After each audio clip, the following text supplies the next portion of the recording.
Hello friends, இன்றைக்கி நம்ம பார்க்க போகிறது 2008 ரிலீஸ் ஆன ஒரு மர்டர் மிஸ்ட்ரி மூவி. படத்தோட பேர் மர்டர் 101 த லாக்ட் ரூம் மிஸ்ட்ரி.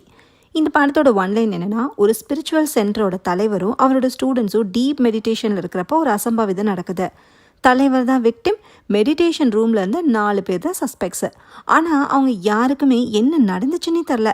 இந்த கேஸில் ஒரு கிரிமினாலஜி ப்ரொஃபஸரும் ப்ரைவேட் டிடெக்டிவும் இன்வெஸ்டிகேஷனில் இறங்குறாங்க. இது சூசைடா, கொலையா, கன்ஷாட் ஏன் யாருக்குமே கேட்கல, இப்படி பல மர்மங்கள் இருக்கிற இந்த கேஸு எப்படி சால்வ் ஆகுதுன்னு இந்த வீடியோவில் டீட்டெயிலாக பார்க்கலாம். இது மாதிரி இன்ட்ரெஸ்டிங்கான Telangana detective and investigation movies நீங்கள் பார்க்கணும்னு நினச்சிங்கன்னா நம்மளோட வாய்ஸ் ஆஃப் சேனலை சப்ஸ்கிரைப் பண்ணி எனக்கு சப்போர்ட் பண்ணுங்கள் ஃப்ரெண்ட்ஸ்.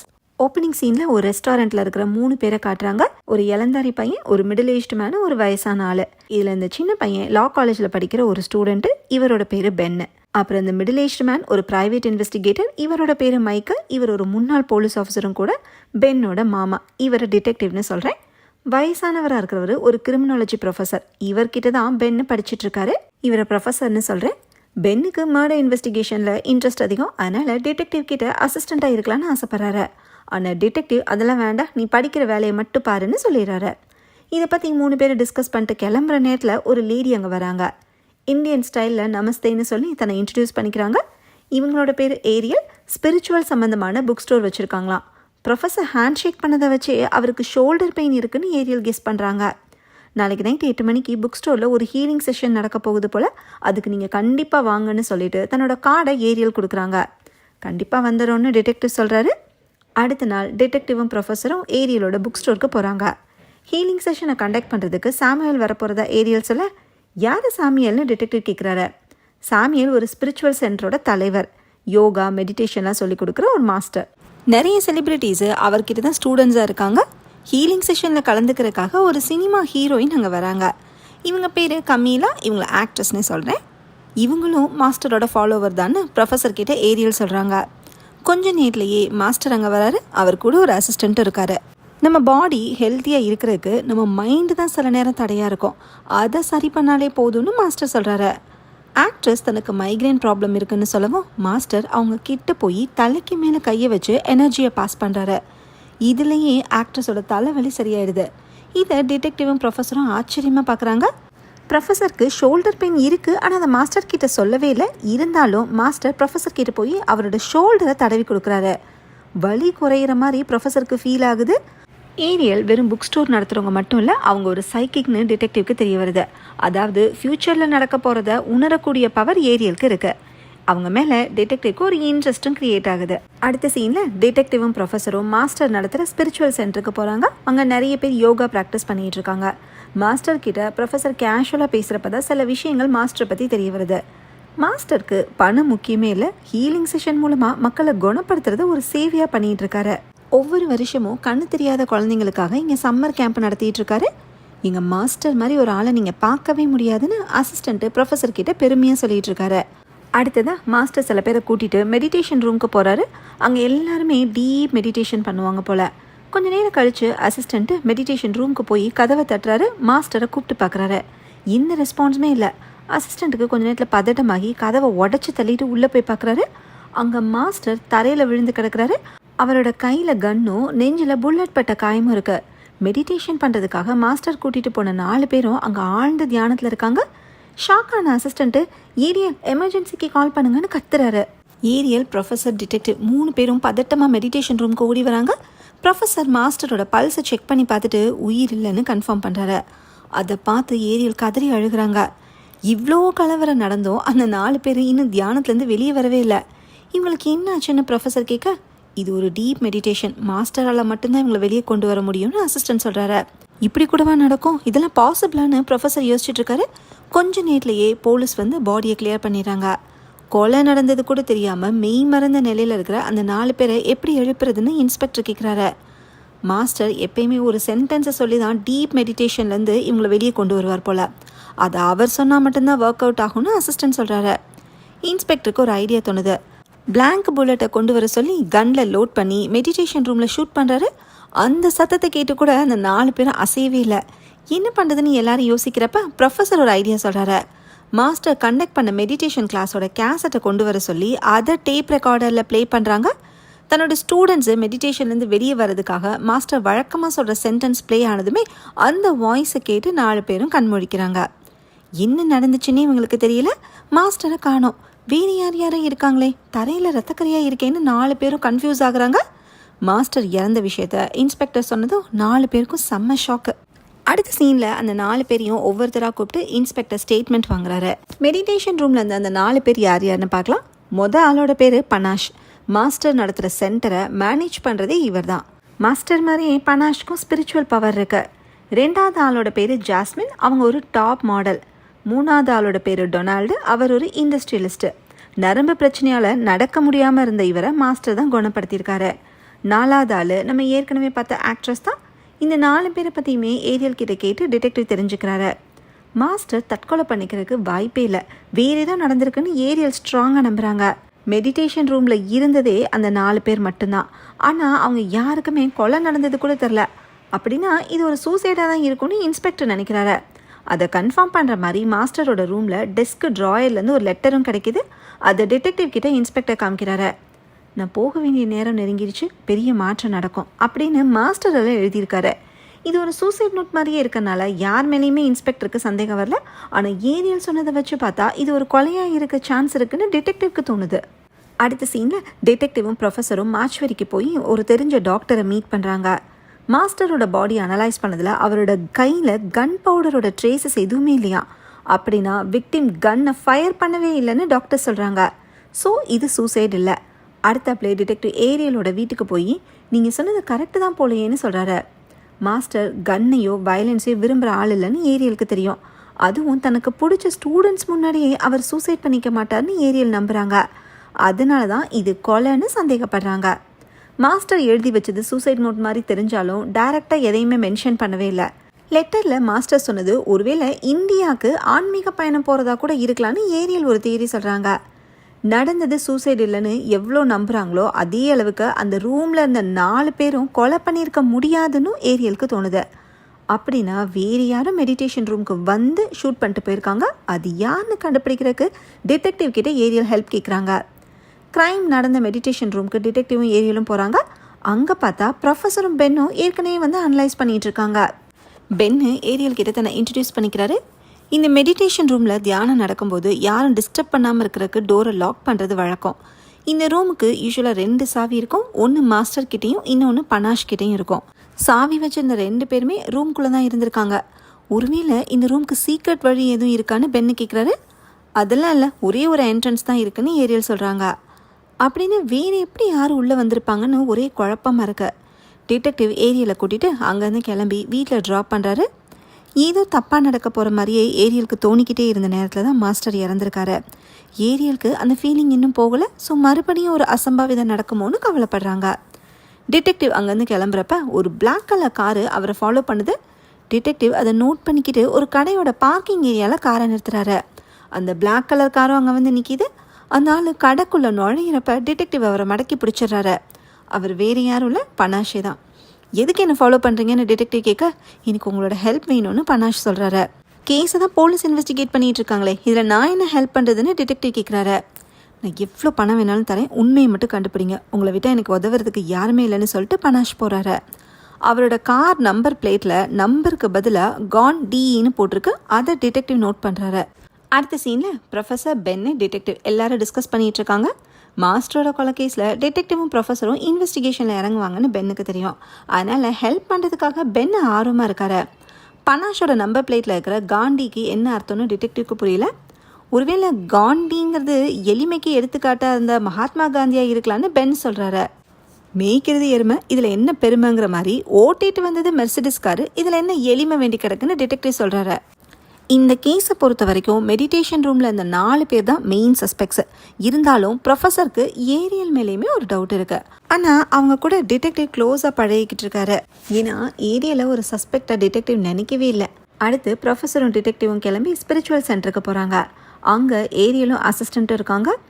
எவ்வளோ பணம் வேணாலும் தரேன்னு பனாஷ் சொன்னார்ல, சென்டருக்கு வர இன்கம்மை பனாஷ்னால் ஆக்சஸ் பண்ண முடியுமான்னு டிடெக்டிவ் கேட்குறாரு.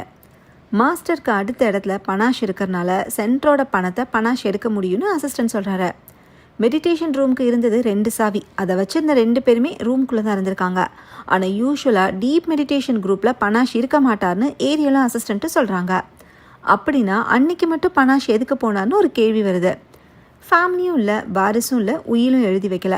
ஸோ மாஸ்டர் கிட்ட இருக்கிறது எல்லாமே இனிமேல் சென்டருக்கு தான். மாஸ்டருக்கு லீகலாக கல்யாணம் ஆகலைனாலும் ஸ்பிரிச்சுவல் வைஃப்ஸ் இருந்ததா ஏரியலும் அசிஸ்டண்ட்டு சொல்கிறாங்க. அதாவது மாஸ்டர் ஸ்பிரிச்சுவல் கனெக்ஷனுக்காக 2 பெண்களோட க்ளோஸாக பழகியிருக்காரு. அது வேற யாரும் இல்லை, மெடிடேஷன் ரூமில் இருந்த மாடலும் ஆக்ட்ரஸும் தான். மாஸ்டரும் ஆக்ட்ரஸும் சில வருஷங்கள் சீக்ரெட்டாக குடும்பம் நடத்தியிருக்காங்க. ஆக்ட்ரஸோட பாப்புலாரிட்டினால சென்டருக்கு நிறைய பேர் வர ஆரம்பிச்சிருக்காங்க. இப்போ 1 வருஷத்துக்கு முன்னாடி தான் மாஸ்டரோட லைஃப்பில் மாடல் என்டர் ஆயிருக்காங்க. கொஞ்ச நாள்லேயே க்ளோஸாகவும் பழகியிருக்காங்க. இது ஆக்ட்ரஸ்க்கு பிடிக்கல. ஆனால் மாஸ்டரை பொறுத்த வரைக்கும் தான் ஒருத்தருக்கு மட்டுமே சொந்தமான ஆள் இல்லைங்கிற ஐடியாலஜியில் இருந்திருக்காரு. சென்டரில் மாஸ்டர் தங்கியிருந்த ரூமுக்கு ப்ரொஃபஸர் போகிறாரு. அங்கே விட்டமின் டேப்லெட்ஸ் இருக்கிறத பார்த்து அதை பற்றி அசிஸ்டன்ட் கிட்ட கேட்குறாரு. நாங்கள் எடுத்துக்கிற ஃபுட்டில் நியூட்ரிஷன் வேல்யூ கம்மியாக இருக்கும், அதனால சப்ளிமெண்ட்ஸ் எடுத்துப்போன்னு அசிஸ்டன்ட் சொல்கிறாரு. இப்போ சென்டருக்கு இன்ஸ்பெக்டர் வந்து பனாஷ் எங்கன்னு கேட்க அவர் இப்போ வந்துருவார்னு அசிஸ்டன்ட் சொல்கிறாரு. என்ன விஷயம்னா, மாஸ்டர் வச்சிருந்த கன்னில் பனாஷோட ஃபிங்கர் பிரிண்ட்டு கொஞ்சமாக கிடச்சிருக்கு. பனாஷோட ட்ரெஸ்லையுமே கன் பவுடர் துகள்கள் இருந்தது கன்ஃபார்ம் ஆயிருக்கு. கொஞ்ச நேரத்திலேயே பனாஷ் அங்கே வந்ததும் போலீஸ் அவரை அரெஸ்ட் பண்ணி கூட்டிகிட்டு போயிடுறாங்க. டிடெக்டிவ், ப்ரொஃபஸர், இன்ஸ்பெக்டர் 3 பேருமே மெடிடேஷன் ரூமுக்கு போகிறாங்க. பனாஷ் தான் கில்லர்னா அன்றைக்கி என்ன நடந்திருக்குன்னு டிடெக்டிவ் ஒரு தியரி சொல்கிறாரு. மாஸ்டரும் மற்றவங்களும் டீப் மெடிடேஷனுக்கு போகிற வரைக்கும் வெயிட் பண்ணி ஷூட் பண்ணிட்டு மாஸ்டரோட கையிலேயே கன்னை வச்சுட்டு பனாஷும் டீப் மெடிடேஷனுக்கு போயிருக்காரு. மாஸ்டரோட பாடியில் கன் பவுடரோட ட்ரேஸே இல்லை. அப்படின்னா மினிமம் 3 அடி தூரத்துலேருந்து தான் கன் ஃபயர் ஆயிருக்கணும்னு டிடெக்டிவ் கெஸ் பண்ணுறாரு. எல்லாம் ஓகே, ஆனால் மோட்டிவ் என்னன்னு ப்ரொஃபஸர் கேட்குறாரு. சென்டரோட பணமும் தலைவர் பதவியும் பனாஷ்க்கு கிடைக்கும்ல, அதுதான் மோட்டிவ்னு டிடெக்டிவ் சொல்கிறாரு. ஆனால் ப்ரொஃபஸருக்கு எங்கேயோ இருக்குது. கொலை பண்ண பனாஷ் எதுக்கு டிடெக்டிவ் கிட்ட போய் இன்வெஸ்டிகேட் பண்ண சொல்லி ஹெல்ப் கேட்கணும்? ஒருவேளை நம்ம எல்லாரையும் டைவர்ட் பண்ணுறதுக்காக கூட இருக்கலான்னு இன்ஸ்பெக்டர் சொல்கிறாரு. போலீஸு பனாஷை அரெஸ்ட் பண்ணப்ப அவர் குற்றத்தை ஒத்துக்கவும் இல்லை, அதே நேரம் மறுக்கவும் இல்லை. மாஸ்டர் என்னை மன்னிச்சிடுவார்னு மட்டும் சொல்லியிருக்காரு. அதுக்கு என்ன அர்த்தம்னு தெரியல. பனாஷ் தான் கில்லருங்கிறத டிடெக்டிவ்னாலையும் ஏற்றுக்க முடியல. மாஸ்டர் தண்ணியே ஷூட் பண்ணிக்கிட்டாரோ இல்லை பனாஷ் ஷூட் பண்ணாரோ, எதுவாக இருந்தாலும் அந்த நேரத்தில் சென்டரில் இருந்து யாருக்குமே கன் ஷாட் கேட்கல. இங்கே தான் ப்ரொஃபஸருக்கும் டிடெக்டிவ்க்கும் மர்மமாக இருக்குது. அடுத்து நைட் டைமில் டிடெக்டிவ் ஏரியலோட புக் ஸ்டோருக்கு போகிறாரு. 4 சஸ்பெக்ட்ஸில் பனாஷை அரெஸ்ட் பண்ணிட்டாங்க. மீதி இருக்கிற 3 பேர்கிட்ட பேசுறதுக்காக டிடெக்டிவ் வர சொல்லியிருப்பார் போல். அதில் ஆக்ட்ரஸும் இண்டஸ்ட்ரியலிஸ்ட்டும் வந்திருக்காங்க, மாடல் மட்டும் வரல. நடந்த சம்பவத்தினால மாடல் இன்னும் அதிர்ச்சியிலே இருக்காங்க போல். பனாஷ் தான் ஷூட் பண்ண மாதிரி ஞாபகம் இல்லைன்னு ஏரியல் கிட்டே சொல்லியிருக்காரு. அப்படின்னா பனாஷ்கே தெரியாமல் அவர் கையால் கொலை பண்ண வச்சாங்களோன்னு ஒரு கேள்வி வருது. அந்த ஆள் யாராக இருக்குன்னு டிடெக்டிவ் கேட்டதுமே ஆக்ட்ரஸு மாடல் மேலே சந்தேகத்தை திருப்புறாங்க. பனாஷ் கண்டிப்பாக கொலை பண்ணலன்னு ஏரியலுக்கு உள்ளுணர்வு சொல்லுது. பனாஷ் கிட்ட பேசினா தான் ஒரு கிளாரிட்டி கிடைக்கும்னு சொல்லிட்டு டிடெக்டிவ் போகிறாரு. இது எல்லாத்தையுமே யாரோ மறைஞ்சிருந்து வாட்ச் பண்ணுறாங்க. அது யாருன்னு நமக்கு இப்போதைக்கு காட்டல. அடுத்த சீனில் டிடெக்டிவ் இந்த கேஸ் சஸ்பெக்ட்ஸை பற்றி பேக்ரவுண்ட் செக் பண்ணுற வேலையை பென் கிட்ட கொடுக்குறாரு. குற்றம் ப்ரூவ் ஆகுற வரைக்குமே பனாஷ் இன்னசென்ட் தான். போலீஸ் கஸ்டடியில் இருக்கிற பனாஷ் கிட்ட பேசுகிறக்காக ப்ரொஃபஸரை கூட்டிகிட்டு டிடெக்டிவ் போகிறாரு. பனாஷ் இங்கே வந்ததுலேருந்தே சாப்பிடாம தண்ணி குடிக்காமல் இருக்கிறதா இன்ஸ்பெக்டர் சொல்கிறாரு. இவங்க பேசிகிட்டு இருக்கும்போதே பனாஷ் இருக்கிற பிளாக்லேருந்து எமர்ஜென்சி அலர்ட் வருது. பனாஷை சேஃபாக கேமரா கண்காணிப்பில் தான் போலீஸ் வச்சுருந்துருக்காங்க. அவர் கண்ணை மூடி படுத்திருந்தனால தூங்கிட்டு இருக்கதா தான் போலீஸ் நினச்சிருக்காங்க. ஆனால் இப்போ பனாஷ் கிட்ட எந்த அசைவுமே இல்லை. அதனால் அவரை ஹாஸ்பிட்டலுக்கு அவசரமாக கொண்டு போகிறாங்க. அவரை செக் பண்ண டாக்டருக்கு ஆச்சரியமாக இருக்குது. ஏன்னா பனாஷ் கிட்ட பல்ஸே இல்லை, ஹார்ட் பீட்டும் கேட்கல. இன்டர்னல் ஆர்கன்ஸோட மூமெண்ட்டை கேப்சர் பண்ணுறதுக்கு ஃப்ளூரோஸ்கோப்பி அப்படின்னு ஒரு எக்ஸ்ரே இருக்குது. அதை வச்சு பார்க்குறப்ப இதையும் லேசாக ஃப்ளிக்கர் ஆகிறது தெரியுது. இது ஒரு வகையான கோமாவான்னு ப்ரொஃபஸர் கேட்குறாரு. இதுக்கு பேர் கேட்டலெப்டிக் ட்ரான்ஸ். இந்தியாவில் இருக்கிற யோகிகள் எல்லாருமே 4-5 நாள் மண்ணுக்குள்ளே புதஞ்சிருந்தாலுமே இதை பண்ணி தான் உயிரோடு இருந்திருக்காங்கன்னு டாக்டர் சொல்கிறாரு. இதுலேருந்து அவரை நீங்கள் வெளியே கொண்டு வர முடியுமான்னு இன்ஸ்பெக்டர் கேட்க, இந்த நிலையிலேருந்து வெளியே வரதும் வராதும் இனிமேல் அவர் கையில் தான் இருக்குது, நாங்கள் மானிட்டர் வேணால் பண்ணலான்னு டாக்டர் சொல்கிறாரு. இன்ஸ்பெக்டர் பனாஷ்க்கு போலீஸ் ப்ரொடெக்ஷன் அரேஞ்ச் பண்ணுறாரு. அடுத்து ஏரியலும் அசிஸ்டண்ட்டும் பனாஷை பார்க்குறக்காக ஹாஸ்பிட்டலுக்கு வராங்க. இவங்க 2 பேர் மட்டும் விசிட் பண்ணுறதுக்கு இன்ஸ்பெக்டர் பெர்மிஷன் கொடுத்துருக்கார் போல். நாங்கள் பனாஷ் பக்கத்தில் இருந்து ப்ரேயர் பண்ணி பாசிட்டிவ் எனர்ஜி கொடுக்குறோன்னு டிடெக்டிவ் கிட்டே அசிஸ்டன்ட் சொல்கிறாரு. உங்ககிட்ட இண்டஸ்ட்ரியலிஸ்ட் பேசணும்னு சொன்னார்னு ஏரியல் சொல்ல சரின்னு டிடெக்டிவ் கிளம்பிடுறாரு. அடுத்த சீனில் பென்னு சஸ்பெக்ட்ஸ் பற்றி பேக்ரவுண்ட் டீட்டெயில்ஸ் கலெக்ட் பண்ணிட்டாரு. டிடெக்டிவும் ப்ரொஃபஸரும் சஸ்பெக்ட்ஸ்க்கு என்ன மோட்டிவ் இருக்குன்னு டிஸ்கஸ் பண்ணுறாங்க. பனாஷ்க்கு சென்டரோட தலைவர் பதவி கிடைக்கும். சீக்ரெட் ஒய்ஃபாக இருந்த ஆக்ட்ரஸ்க்கு மாடல் கூட மாஸ்டர் க்ளோஸ் ஆனது பிடிக்கல. இண்டஸ்ட்ரியலிஸ்ட் தான் சென்டருக்கு நிறைய டொனேட் பண்ணுறவர். ஆனால் அது அவர் விரும்பி பண்ணுறாரா இல்லை மாஸ்டர் எதுவும் மிரட்டி வாங்குறாரான்னு தெரில. மாடல் கிட்ட இன்னும் பேச முடியல. இண்டஸ்ட்ரியலிஸ்ட் பேச வர சொன்னனால டிடெக்டிவ் கிளம்பி அவரோட ஆஃபீஸ்க்கு போகிறாரு. தனக்கு இருந்த மெடிக்கல் கண்டிஷனை பற்றி இண்டஸ்ட்ரியலிஸ்ட் எக்ஸ்பிளைன் பண்ணுறாரு. ஆட்டோனாமிக் நியூரோபதி அப்படிங்கிற டிஸார்டர்னால் பாதிக்கப்பட்ட இண்டஸ்ட்ரியலிஸ்ட்டுக்கு மூச்சு விடுறதே சிரமமாக இருந்திருக்கு. பெரிய பெரிய ஹாஸ்பிட்டல்ஸ் இருக்க டாக்டர்ஸ் எல்லாருமே கைவிட்டுட்டாங்க. அப்படிப்பட்ட தன்னை மறுபடியும் நார்மல் ஆக்குனது மாஸ்டர் தான் இண்டஸ்ட்ரியலிஸ்ட் நம்புறாரு. அதனால் மாஸ்டருக்கு என்ன நடந்துச்சுன்னு கண்டுபிடிங்கன்னு டிடெக்டிவ் கிட்ட ரிக்வஸ்ட் பண்ணுறாரு. அதுக்கான சேலரியாக ஒரு செக்கையும் கொடுக்குறாரு. டிடெக்டிவோட சந்தேகம் இண்டஸ்ட்ரியலிஸ்ட்டுக்கு புரியுது. மாஸ்டர் என்னை எந்த பிளாக்மெயிலும் பண்ணல, அவரோட மரணத்துக்கும் எனக்கும் எந்த சம்மந்தமும் இல்லைன்னு இண்டஸ்ட்ரியலிஸ்ட் சொல்லிடுறாரு. அப்படின்னா கவலைப்படாதீங்க, உங்கள் ஃபீஸ் இல்லாமல் நான் உண்மையை கண்டுபிடிக்க தான் போகிறேன்னு சொல்லிட்டு டிடெக்டிவ் போகிறாரு.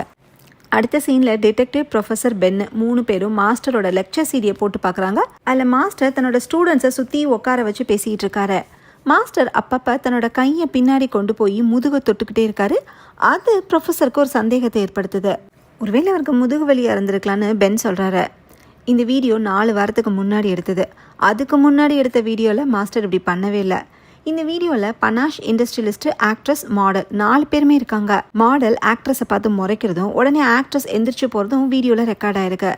கடந்த 6 மாதத்தில் மாஸ்டர் கொடுத்த எல்லா லெக்சர் வீடியோவுமே போட்டு பார்த்தா ஏதாவது தெரிய வரும்னு ப்ரொஃபஸருக்கு தோண அந்த வேலையை பென் கிட்ட கொடுக்குறாரு. அடுத்த சீனில் ப்ரொஃபஸர் அட்டாப்சி பண்ண டாக்டரை மீட் பண்ணுறாரு. ரிப்போர்ட்டில் இருக்கிற இன்ஃபர்மேஷன் என்னன்னா, மாஸ்டர் இறந்ததுக்கு காரணம் கன் ஷாட்டு. ஆனால் அவருக்கு அட்வான்ஸ்டு பேங்க்ரியாட்டிக் கேன்சர் இருந்திருக்கு. இன்னும் 6 மாதம் தான் அவர் உயிரோடையே இருந்திருப்பாரு. இந்த கேன்சர் இருக்கிறவங்களுக்கு உடம்புல எங்கே வலி இருக்குன்னு ப்ரொஃபஸர் கேட்க, செஸ்ட்லேயும் இருக்கும் முதுகுலையும் இருக்குன்னு டாக்டர் சொல்கிறாங்க. வீடியோவில் மாஸ்டரையும் முதுகில் கை வச்சுக்கிட்டே இருந்தாருங்கிறதுக்கான விடை கிடச்சிருச்சு. மாஸ்டரை கொலை பண்ணவங்க அவர் கேன்சரால் கஷ்டப்பட்டு சாகிறத தடுத்துருக்காங்கன்னு டாக்டர் சொல்கிறாங்க. அடுத்தாப்புல ப்ரொஃபஸர் மாடலை மீட் பண்ணுறதுக்காக அவங்களோட ஃபோட்டோஷூட் நடக்கிற இடத்துக்கே போகிறாரு. கூட பென்னும் இருக்காரு. பனாஷ் அரெஸ்ட் ஆனது, இப்போ அவர் ஹாஸ்பிட்டலில் இருக்குதுன்னு எல்லாமே மாடலுக்கு தெரியும். மாஸ்டர் கூட தான் க்ளோஸாக இருந்ததை மாடல் ஒத்துக்கிறாங்க. கடந்த 1 மாதமாக பனாஷ் எதை பற்றியும் கவலைப்பட்டுக்கிட்டே இருந்த மாதிரி மாடலுக்கு தோணியிருக்கு. ஆனால் அது என்னென்னு மாடலுக்கு தெரில. ஒரு நாள் நைட்டு மாஸ்டரும் பனாஷும் ஆர்கியூ பண்ணதை மாடல் பார்த்துருந்துருக்காங்க. மாஸ்டரோட ஹெல்த்தை பற்றி ஏதாவது தெரியுமான்னு பென் கேட்குறாரு. மாஸ்டரே ஒரு ஹீலர், அவருக்கு எந்த ஹெல்த் ப்ராப்ளமும் வந்திருக்கக்கூடாது. ஆனால் அவருக்கு ஏதோ ஒரு வலி இருந்துச்சு, அதை அவர் வெளியே காட்டிக்கவே இல்லைன்னு மாடல் சொல்கிறாங்க. ஒருவேளை ஆக்ட்ரஸால் மாஸ்டருக்கு ஏதாவது நெருக்கடி ஏற்பட்டிருக்கலாம்னு சந்தேகத்தை ஆக்ட்ரஸ் பக்கம் திருப்புறாங்க. அடுத்த சீனில் ஹாஸ்பிட்டலில் இருக்கிற பனாஷை காட்டுறாங்க. பக்கத்தில் ஏரியல் இருக்காங்க. இப்போ ப்ரொஃபஸர் அங்கே வராரு. நம்ம இப்போ இங்கே இருக்கிறத கூட பனாஷ்னால் உணர முடியுமான்னு ப்ரொஃபஸர் கேட்க, ஆமான்னு ஏரியல் சொல்கிறாங்க. நம்ம பேசுகிறதும் அவருக்கு கேட்குமான்னு அடுத்து ப்ரொஃபஸர் கேட்குறாரு. அதுக்கும் பாசிபிலிட்டி இருக்குன்னு ஏரியல் சொல்கிறாங்க. சரி அப்படின்னா வாங்க வெளியே போய் பேசலான்னு சொல்லி ப்ரொஃபஸர் கூட்டிகிட்டு போயிடுறாரு. நேற்று நைட்டு ஏரியலோட கனவுல மாஸ்டர் வந்திருக்காரு போல். இறந்து கிடக்கிற மாஸ்டர் எந்திரிச்சு உட்காந்து இட்ஸ் ஓகே அப்படின்னு சொன்ன மாதிரி கனவு வந்திருக்கு. இதே நேரம் டிடெக்டிவ் ஆக்ட்ரஸை ரெஸ்டாரண்ட்டில் மீட் பண்ணி பேசுகிறாரு. மாஸ்டரோட ஹெல்த் கண்டிஷன் எப்படி இருந்துச்சுன்னு டிடெக்டிவ் கேட்க, லாஸ்ட் 1 மந்த்தாகவே அவர் நார்மலாகவே இல்லை, இதுவும் ஒரு பாரத்தை சுமந்துக்கிட்டு இருக்கிற மாதிரியே தான் இருந்துச்சுன்னு ஆக்ட்ரஸ் சொல்கிறாங்க. மாஸ்டருக்கு கேன்சர் இருந்தது இவங்களுக்கு தெரில போல். மாடல் வந்ததுக்கப்புறம் ஆக்ட்ரஸ்க்கும் மாஸ்டருக்கும் டிஸ்டன்ஸ் அதிகமாகிடுச்சு. இருந்தாலும் மாஸ்டர் மேலே இவங்களுக்கு வெறுப்பெல்லாம் இல்லை. அவர் மேலே வச்ச அன்பும் குறையவே இல்லை. மாஸ்டரை கொலை பண்ணுற அளவுக்கு யாருக்கு வெறுப்பு இருக்குன்னு டிடெக்டிவ் கேட்க, அதை மாடல் கிட்ட கேளுங்கன்னு சொல்லிட்டு ஆக்ட்ரஸ் போயிடுறாங்க. அடுத்த சீனில் ப்ரொஃபஸரும் டிடெக்டிவும் சென்டருக்கு போய் அசிஸ்டன்ட் கிட்ட பேசுகிறாங்க. ஏரியலோட கனவுல மாஸ்டர் வந்ததா சொல்கிறாங்கல்ல, அவங்களுக்கு உண்மையிலே சைக்கிக் எபிலிட்டி இருக்கான்னு ப்ரொஃபஸர் கேட்குறாரு. அது எனக்கு தெரில, இந்த கனவு வந்துச்சு அந்த கனவு வந்துச்சுன்னு யார் வேணாலும் சொல்லலாம், ஆனால் ஏரியல் ஒரு நல்ல ஃப்ரெண்டுன்னு அசிஸ்டன்ட் சொல்கிறாரு. இறந்து போன மாஸ்டரோட ஆத்மா சாந்தி அடைகிறதுக்கும் அரெஸ்டான பனாஷை மன்னிக்கிறதுக்காகவும் நாளைக்கு இங்கே ஒரு கூட்டம் அரேஞ்ச் பண்ணிக்காங்க போல். அதுக்கு நீங்களும் வரலான்னு சொல்லிட்டு அசிஸ்டன்ட் போகிறாரு. இவங்க எல்லாருமே கொஞ்சம் இன்ட்ரெஸ்டிங்கான ஆளுங்களாக தான் இருக்காங்கன்னு டிடெக்டிவ் கிட்ட ப்ரொஃபஸர் சொல்கிறாரு. 2 பேரும் மாஸ்டரோட ரூமுக்கு போகிறாங்க. அங்கேருந்து விட்டமின் டேப்லெட்ஸை டிடெக்டிவ் கிட்ட ப்ரொஃபஸர் காட்டுறாரு. இதை பற்றி ஆன்லைனில் சர்ச் பண்ணதில் இது கேன்சருக்கான ட்ரீட்மெண்ட்டுக்கு யூஸ் ஆகும்னு போட்டிருக்கு. ஸோ தனக்கு இருந்த கேன்சரை பற்றி மாஸ்டருக்கு தெரிஞ்சிருக்கு. மாஸ்டருக்கும் பனாஷ்க்கும் ஆர்கியூமெண்ட் நடந்ததாக மாடல் சொன்னாங்கல்ல, ஒருவேளை மாஸ்டர் பனாஷ் கிட்ட தன்னோட மெடிக்கல் கண்டிஷனை பற்றி சொல்லி தன்னை ஷூட் பண்ண சொல்லி ரிக்வஸ்ட் பண்ணிக்கலாம். அதனால கூட இந்த ஆர்கியூமெண்ட் நடந்திருக்கலான்னு டிடெக்டிவ்க்கு தோணுது. ஏன்னா கேன்சரால் கிரிட்டிக்கல் ஸ்டேஜுக்கு போய் சாகிறது கொடுமையாக இருக்கும்ல. இதுக்கு பேர் சூசைட் பை ப்ராக்சின்னு ப்ரொஃபஸர் சொல்கிறாரு. ஆனால் அதுதான் நடந்துச்சான்னு இன்னும் கன்ஃபார்மாக சொல்ல முடியல. சூசைட் நோட்டு டேபிள் ட்ராயரில் இருந்தது போலீஸ்க்கு கிடச்சிருக்கு. பொதுவாக சூசைட் நோட்டை ஈஸியாக தெரிகிற மாதிரி வெளியே தானே வைப்பாங்க, ஏன் ட்ராயரில் வைக்கணும்னு ப்ரொஃபஸருக்கு டவுட் வருது. இதே நேரம் பென்னு கொலை நடந்த மெடிடேஷன் ரூமை ஃபோட்டோஸ் எடுத்து அனலைஸ் பண்ணுறாரு. க்ரைம் சீனை கம்ப்யூட்டரில் ரெக்ரியேட் பண்ணுறதுக்காக லேசர் டேப்பை வச்சு மெஷர்மெண்ட் எடுக்கிறாரு. அப்போ டேபிளுக்கு அடியிலேருந்து ஏதோ ஒரு பொருள் கிடைக்குது, அதை எடுத்து பேண்ட் பாக்கெட்டில் வச்சுக்கிறாரு. இப்போ டிடெக்டிவ் வந்து பிளாங்க் புல்லட் லோட் பண்ண கன்னை பென்னுக்கிட்ட கொடுக்குறாரு. 3 நிமிஷம் கழித்து ஃபயர் பண்ண சொல்லிட்டு பக்கத்தில் இருக்கிற ஹாலுக்கு போகிறாரு. பென்னும் அதே மாதிரி ஷூட் பண்ணுறாரு. மெடிடேஷன் ரூமில் ஃபயர் பண்ண பிளாங்க் புல்லட் சத்தம் ஹாலில் இருக்கிற ப்ரொஃபஸருக்கும் டிடெக்டிவ்க்கும் கேட்குது. அப்படின்னா அன்றைக்கி மாஸ்டரை ஷூட் பண்ணுறப்ப மட்டும் ஏன் சத்தமே கேட்கல? ஏன்னா க்ரைம் சீனில் மாஸ்டரோட கையில் கன்று மட்டும்தான் இருந்துச்சு, சைலன்சர் இல்லை. அப்படின்னா கண்டிப்பாக சத்தம் வந்திருக்கணும். அடுத்து நைட் டைமில் ஹாஸ்பிட்டலுக்கு அசிஸ்டன்ட் போகிறாரு. அங்கே பனாஷ் பக்கத்தில் ஏரியல் இருக்காங்க. நீங்கள் வேணால் கிளம்புங்க, நான் பார்த்துக்கிறேன்னு அசிஸ்டன்ட் சொல்லவும் சரி நாளைக்கு வரேன்னு சொல்லிட்டு ஏரியல் கிளம்பிடுறாங்க. அப்படியே டிடெக்டிவ்க்கு கால் பண்ணி பார்க்குறாங்க. டிடெக்டிவ் ப்ரொஃபஸர்கிட்டையும் பென்னுக்கிட்டையும் கேஸை பற்றி டிஸ்கஸ் பண்ணிட்டு இருக்கனால கால் எடுக்கல. அதனால் ஏரியல் கால் பண்ணுங்கன்னு வாய்ஸ் மெசேஜ் அனுப்புகிறாங்க. அடுத்து ரோடை க்ராஸ் பண்ணுறப்ப ஒரு கார் வந்து வேகமாக இடிச்சிட்டு போகுது. ஏரியல் ரோட்லேயே விழுந்துடுறாங்க. அப்படியே கட் பண்ணால் ஏரியல் கூட டிடெக்டிவும் இன்ஸ்பெக்டர் இருக்காங்க. கார் இடித்ததில் ஏரியலுக்கு எல்போவில் லேசாக அடிபட்டிருக்கு, மற்றபடி ஒன்றும் ஆகலை. இருட்டில் காரோட நம்பர் பிளேட்டையோ அடையாளத்தையோ ஏரியல்னால சரியாக பார்க்க முடியல. அதனால் இடித்த காரை கண்டுபிடிக்கிறது கஷ்டம்னு இன்ஸ்பெக்டர் சொல்கிறாரு. ஏரியலை டிடெக்டிவ் சேஃபாக வீட்டுக்கு கூட்டிகிட்டு போகிறாரு. ஏரியில் கார் இடிச்சிட்டு போனது ஒரு மர்டர் அட்டம்ப்டாக இருந்தால் கண்டிப்பாக அது மாஸ்டரை கொலை பண்ணவனா தான் இருக்கணும். ஸோ பனாஷ் கில்லர் இல்லைன்னு ப்ரூவ் ஆகுது. அடுத்த நாள் டிடெக்டிவும் ப்ரொஃபஸரும் டிஸ்கஸ் பண்ணுறாங்க. மாஸ்டருக்கு இருந்த கேன்சரை பற்றி யாருக்குமே தெரில. ஆக்ட்ரஸும் மாடலும் மாஸ்டருக்கு ஏதோ ஒரு பிரச்சனை இருக்குன்னு கெஸ் பண்ணிக்காங்க. வலி இல்லாமல் சாகணும்னு நினச்ச மாஸ்டர் பனாஷை கன்வின்ஸ் பண்ணி ஷூட் பண்ண வச்சுருக்கலாம். இந்த ஒரு தியரி தான் இப்போதைக்கு இருக்குது. அப்படின்னா நேற்று நைட்டு ஏரியாவில் டார்கெட் பண்ணது யாருன்னு ஒரு கேள்வி வருது. இப்போ பென் அங்கே வராரு.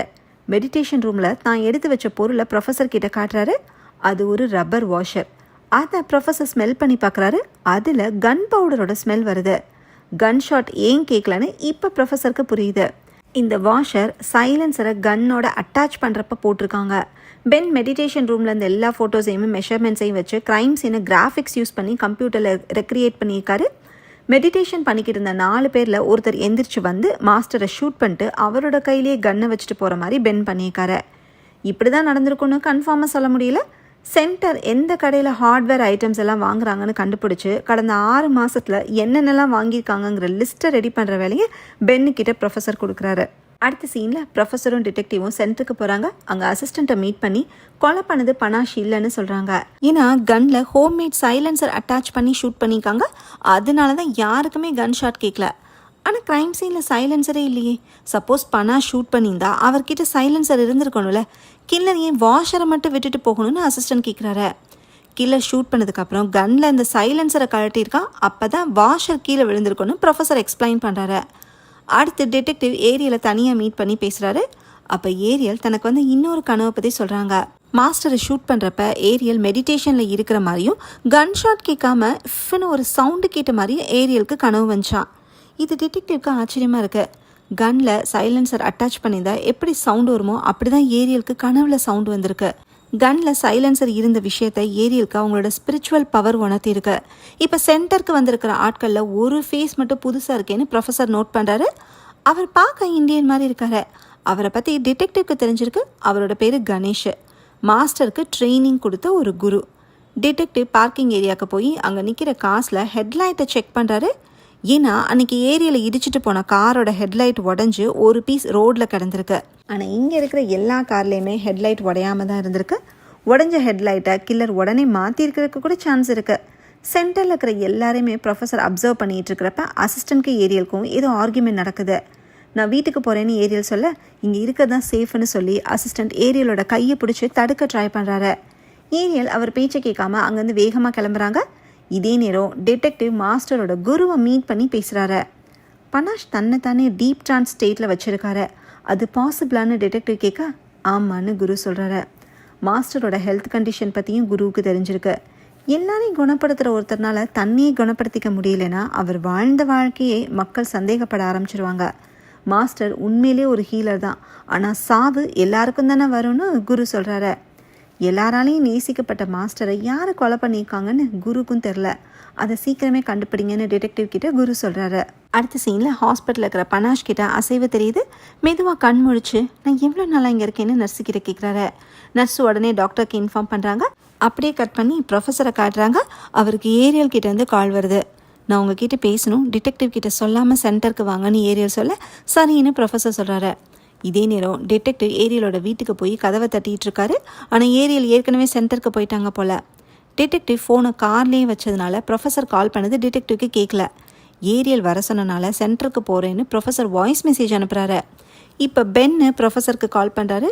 கடந்த சில மாதத்தில் சென்டர் பர்ச்சேஸ் பண்ண ஹார்ட்வேர் லிஸ்ட்டில் செக் பண்ணதில் வாஷரும் மெட்டல் ஷீட்டும் வாங்கியிருக்காங்கன்னு தெரிய வருது. அதாவது சைலன்ஸை ரெடி பண்ணுறதுக்கான ஐட்டம்ஸை சென்டரோட பணத்திலே வாங்கியிருக்காங்க. அடுத்த சீனில் ப்ரொஃபஸர் சென்டரை ரீச் பண்ணுறாரு. அப்போ ஒருத்தர் கன்னை காட்டி காரை விட்டு இறங்குங்க ப்ரொஃபஸர்னு சொல்கிறாரு. அது வேறு யாரும் இல்லை, அசிஸ்டண்ட் தான். ப்ரொஃபஸரை ஒரு ஸ்டோர் ரூமுக்கு கூட்டிகிட்டு போகிறாரு. அங்கே ஏரியல் இருக்காங்க. அசிஸ்டண்ட்டு அவங்கள செயினில் கட்டி போட்டிருக்காரு. அசிஸ்டண்ட் தான் ஏரியலை மிரட்டி ப்ரொஃபஸரை வர வச்சுருக்காரு. அதுக்கு ஏரியல் ப்ரொஃபஸர் கிட்ட சாரி கேட்குறாங்க. அசிஸ்டண்ட்டு ப்ரொஃபஸரையும் ஏரியலுக்கு பக்கத்தில் சேரில் உட்கார வச்சு செயினில் கட்டி போடுறாரு. மாஸ்டரை கொலை பண்ணது அசிஸ்டண்ட் தான். ப்ரொஃபஸரோட இன்வெஸ்டிகேஷனும் ஏரியலோட கனவுகளும் கூடிய சீக்கிரமே உண்மையை வெளியே கொண்டு வந்துடும்னு அசிஸ்டண்ட்க்கு புரிஞ்சிருக்கு. அதனால் அவங்களையும் கொலை பண்ணதான் இப்போ ட்ராப் பண்ணியிருக்காரு. அன்னைக்கு ஏரியலை காரில் இடித்ததும் இவரோட வேலை தான். என்ன நடந்திருக்குன்னா, மாஸ்டர் தான் சாக போகிறது தெரிஞ்சு சென்டரோட பணத்தை எல்லாத்தையுமே சேரிட்டிக்கு கொடுக்க முடிவு பண்ணியிருக்காரு. அது நடக்காமல் தடுக்கிறதுக்காக மாஸ்டரை கொலை பண்ணி அந்த பழியை பனாஷ் மேலே போடலான்னு அசிஸ்டன்ட் ஸ்கெட்ச் போட்டிருக்காரு. ஏன்னா மாஸ்டரும் இல்லை பனாஷும் இல்லைன்னா அசிஸ்டன்ட் தான் அடுத்த தலைவர். மெடிடேஷன் ரூம் கதவுக்கு 3ஆவதாக ஒரு சாவியையும் ஹோம்மேட் சைலன்சரையும் அசிஸ்டன்ட் ரெடி பண்ணியிருக்காரு. கன்னை பனாஷோட கையில் வச்சு மாஸ்டரை ஷூட் பண்ணது அசிஸ்டன்ட் தான். அதனால தான் கன் பவுடர் பனாஷோட கையிலையும் ட்ரெஸ்லையும் இருந்திருக்கு. இறந்த மாஸ்டரோட கையில் கன்னை வச்சுட்டு அசிஸ்டன்ட் வெளியே வந்திருக்காரு. டீப் மெடிடேஷனில் இருந்தனால அங்கேருந்து யாருக்கும் எதுவுமே தெரில. சைலன்சரை ரிமூவ் பண்ணுறப்ப வாஷர் கீழே விழுந்ததை அசிஸ்டன்ட் கவனிக்கல. அதுதான் அவர் பண்ண தப்பு. மாஸ்டர் இறந்த சோகம் பனாஷை ரொம்பவே பாதிச்சிருக்கு. தான் கொலை பண்ணலைன்னு சொல்கிற மனநிலையில் கூட பனாஷ் இல்லை. இப்போ ஏரியலையும் ப்ரொஃபஸரையும் கட்டி போட்டிருக்கிற இடத்துல சீலிங்கில் நிறைய பலூன்ஸ் தொங்குது. அசிஸ்டண்ட்டு தீப்பற்றிக்கக்கூடிய கெமிக்கல்ஸை பலூன்ஸில் ஃபில் பண்ணிக்காரு. குப்பை தொட்டியை எடுத்து வச்சு அதில் இருக்கிற பேப்பர்ஸ்க்கு தீய வைக்கிறதுக்காக அசிஸ்டண்ட் ரெடி ஆகிறாரு. அவரோட பிளான் என்னன்னு ப்ரொஃபஸருக்கு புரியுது. இது ஒரு பழைய டெக்னிக்கு. பேப்பர் எரியிற ஹீட்டில் பலூன்ஸ் வெடிக்கிறப்ப அதில் இருக்கிற கெமிக்கல் செதறி இந்த ரூமே பிளாஸ்ட் ஆகும். ஹிந்துஸ் வழக்கப்படி உங்கள் உடம்பு எரிஞ்சு சாம்பல் தான் மிச்சமாக இருக்கும்னு அசிஸ்டன்ட் சொல்கிறாரு. கொஞ்ச நேரத்துலேயே டிடெக்டிவ் இங்கே வந்துடுவார்னு ப்ரொஃபஸர் சொல்ல அவரை பற்றி எனக்கு கவலை இல்லைன்னு அசிஸ்டன்ட் சொல்கிறாரு. ஏன்னா டிடெக்டிவை விட ப்ரொஃபஸரோட மூளை தான் அசிஸ்டண்ட்டுக்கு இடைஞ்சலாக இருக்கு. அடுத்த பிறவியில் பார்க்கலான்னு சொல்லி அசிஸ்டன்ட் தீக்குச்சியை பற்ற வைக்கிறாரு. அப்போ டிடெக்டிவும் பென்னும் அங்கே வராங்க. தீயை அணைச்சிருன்னு சொல்லி டிடெக்டிவ் கண்ணை காட்டுறாரு. அசிஸ்டன்ட் பேப்பரில் தீக்குச்சியை போட்டதுமே அதை பற்றிக்குது. பென்னு பாஞ்சு போய் அசிஸ்டண்ட்டை உதச்சி கீழே தர்றாரு. டிடெக்டிவ் ஃபயர் எக்ஸ்டிங்விஷரை எடுத்து தீயை அணைச்சு பிளாஸ்ட் நடக்காமல் தடுக்கிறாரு. கிளைமேக்ஸில் போலீஸ் அசிஸ்டண்ட் அரெஸ்ட் பண்ணுறாங்க. அப்போ இன்ஸ்பெக்டருக்கு ஹாஸ்பிட்டல்லேருந்து கால் வருது. பனாஷ் கண் முழிச்சிட்டார்னு ஏரியல் கரெக்டாக சொல்கிறாங்க. அது எப்படி உங்களுக்கு தெரியும்னு ப்ரொஃபஸர் ஆச்சரியமாக கேட்குறாரு. அதெல்லாம் அப்படி தான், நமக்கு ஒன்றும் புரியாதுன்னு டிடெக்டிவ் சொல்கிறாரு. ஏரியலுக்கும் டிடெக்டிவ்க்கும் பாண்டிங் ஃபார்ம் ஆகுது. அடுத்த நாள் ப்ரொஃபஸர் ஸ்பிரிச்சுவல் சென்டரில் ஜாயின் பண்ணி பனாஷ் கிட்ட மெடிடேஷன் கற்றுக்க ஆரம்பிக்கிறாரு. இதோட படம் முடியுது. ஓகே ஃப்ரெண்ட்ஸ், இந்த மூவி உங்களுக்கு பிடிச்சிருந்தா லைக் பண்ணுங்கள், ஷேர் பண்ணுங்கள், கமெண்ட் பண்ணுங்கள், மறக்காமல் சப்ஸ்கிரைப் பண்ணிடுங்க. தேங்க்யூ.